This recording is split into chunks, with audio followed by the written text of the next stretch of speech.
What China's rover has captured on the far side of the moon is the only ground-level footage of that hemisphere that has ever existed. Not the best footage, not the most recent, the only footage. Now, that's the part most people don't know. But here's the part almost nobody knows. The discoveries from that rover do not reach you directly. They are announced in Chinese through a government-affiliated outreach channel on a social media app on a schedule one space agency alone controls.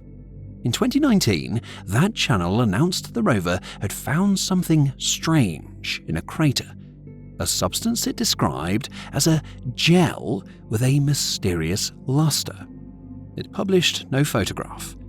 For weeks, the only nation with eyes on the hidden half of the moon told the world it had found something unusual there and showed nothing.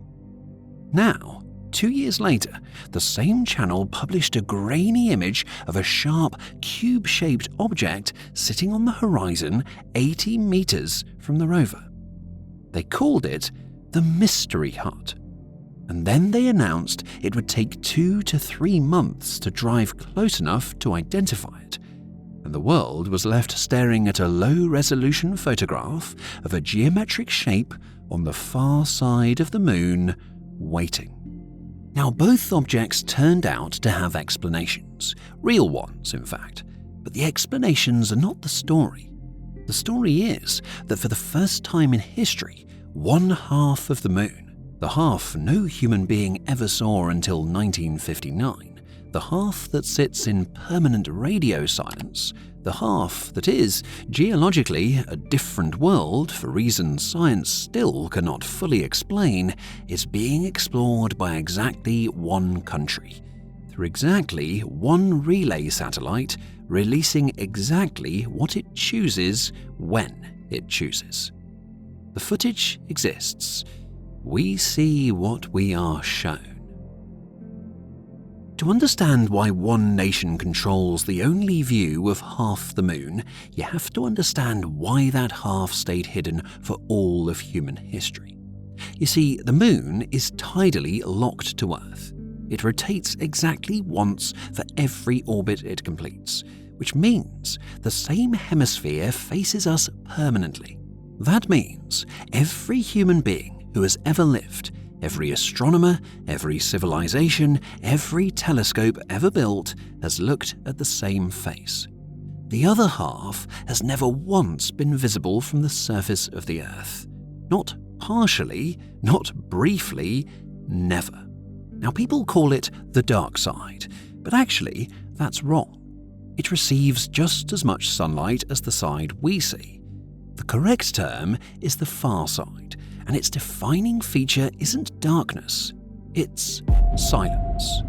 Radio waves cannot pass through 3,475 kilometers of solid rock. A spacecraft on the far side of the moon is cut off from Earth completely.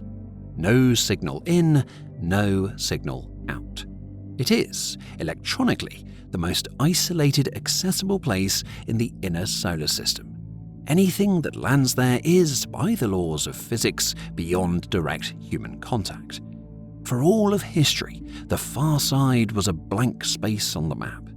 And then, in October 1959, a Soviet probe called Luna 3 swung around the moon and photographed it for the first time. 29 grainy frames, developed by a tiny automated darkroom inside the spacecraft and scanned line by line across 480,000 kilometers of vacuum. Luna 3 lost contact weeks later. Its final fate is unknown, but the images made it home. And the images were wrong. Not technically wrong, you understand, strange.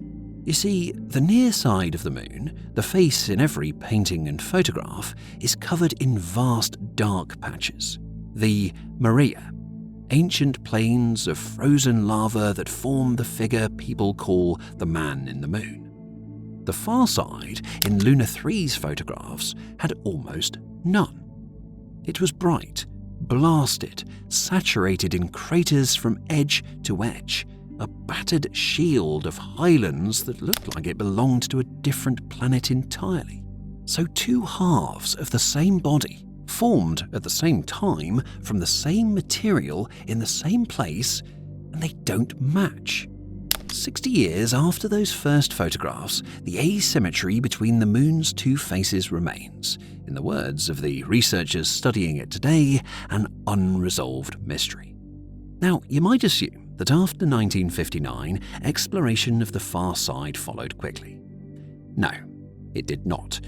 Orbiters mapped it from above. In December 1968, the crew of Apollo 8 became the first humans to see it with their own eyes. But on the surface, nothing. No lander, no rover, no probe. For 60 years, the combination of the radio blackout and the brutal logistics kept every space agency on Earth away from the ground of the far side. The most mysterious hemisphere in the inner solar system stayed untouched longer than the bottom of the ocean. And then, China solved the problem nobody else had been willing to pay for. The solution was a satellite called Chueqiao, Magpie Bridge in Chinese. A slightly strange title, it might seem, but named for a Chinese folktale in which magpies form a bridge across the Milky Way to reunite two separated lovers. Now, launched in May 2018, it took up position at a gravitationally stable point about 65,000 kilometers beyond the Moon, where it can see both the far side and the Earth simultaneously. Now, every command going in and every image coming out would bounce off this single relay. And on January 3rd, 2019, China's Chang'e 4 spacecraft descended onto the floor of Von Karman crater and became the first object in human history to soft land on the far side of the Moon. Hours later, it deployed a small six-wheeled rover named yutu 2, Jade Rabbit, which rolled down a ramp and pressed the first wheel tracks into soil no machine had ever touched. Now, no other nation has ever done this. Not before and not since. The United States has never landed anything on the far side. Neither has Europe, Russia, Japan, or India. yutu 2 went on to become the longest operating lunar rover in history, surviving years past its design life, crawling northwest through the ancient crater in 2-week stretches of daylight. And to this day, every ground-level photograph of the Moon's hidden hemisphere, every soil measurement, every radar scan of what lies beneath that surface has come from Chinese hardware through a Chinese relay released by the Chinese space program. That monopoly is the context for everything that happened next. So in July 2019, during the rover's 8th lunar day, a member of the yutu 2 drive team was reviewing images when something caught his eye at the edge of a small impact crater. The rover's planned route was immediately cancelled.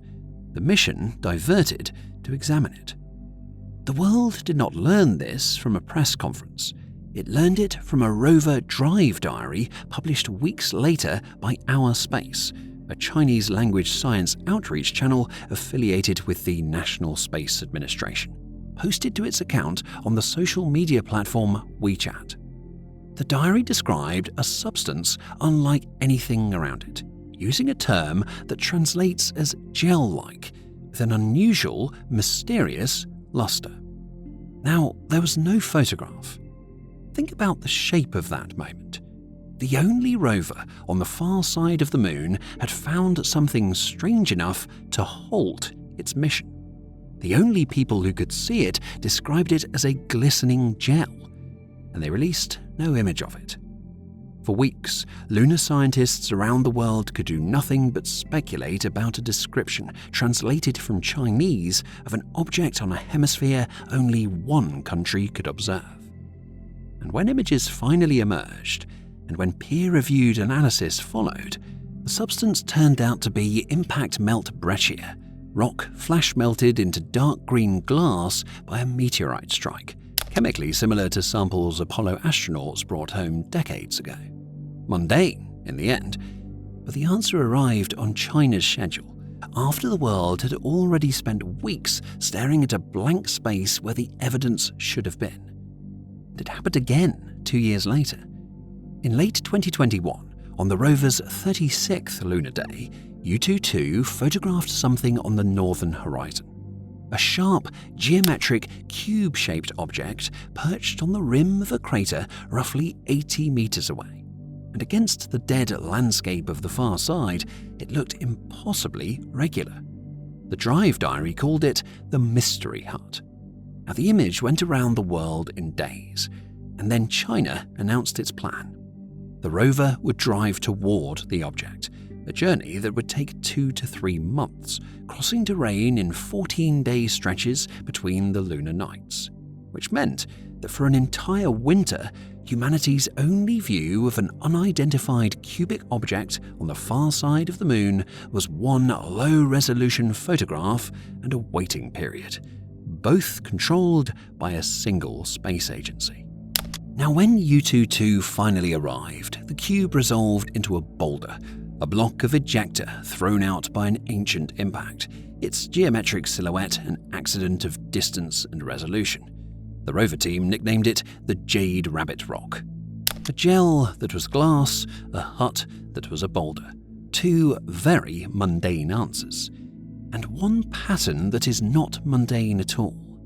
Every time the far side produces something strange, the entire species waits on one channel, in one language, on one timeline to find out what it is. The explanations were honest. The control was absolute. Both things are true at once. And the strangest discovery from the far side was never the gel or the cube. It came back in a capsule. In May 2024, China launched Chang'e 6, a mission to do something no nation had ever attempted: land on the far side, drill into it, and bring a piece of it home. On June the 1st, the lander touched down inside the South Pole Aitken Basin, the largest, deepest, and oldest impact structure on the moon. A scar 2,500 kilometers across, blasted out 4.2 billion years ago by a collision estimated at 1 trillion times the energy of an atomic bomb. 2 days of drilling and scooping. And then the ascent stage fired, carried the cargo to orbit, and on June 25, 2024, a re-entry capsule landed in Inner Mongolia, carrying 1,935 grams of the far side of the moon. Now, every lunar sample in human possession before that day, every Apollo rock, every Soviet return, every gram, came from the near side. This was the first physical material from the hidden hemisphere ever held in human hands. And when researchers at the Chinese Academy of Sciences opened it, the far side got stranger. You see, the samples showed volcanic eruptions on the far side as recently as 2.8 billion years ago, and traces of volcanism shockingly later than that, on a hemisphere with almost no visible lava plains. They showed the mantle beneath the basin to be what the researchers called ultra-depleted, bone dry, stripped of the heat-producing elements that drive a world's geology, as if something had cooked them away.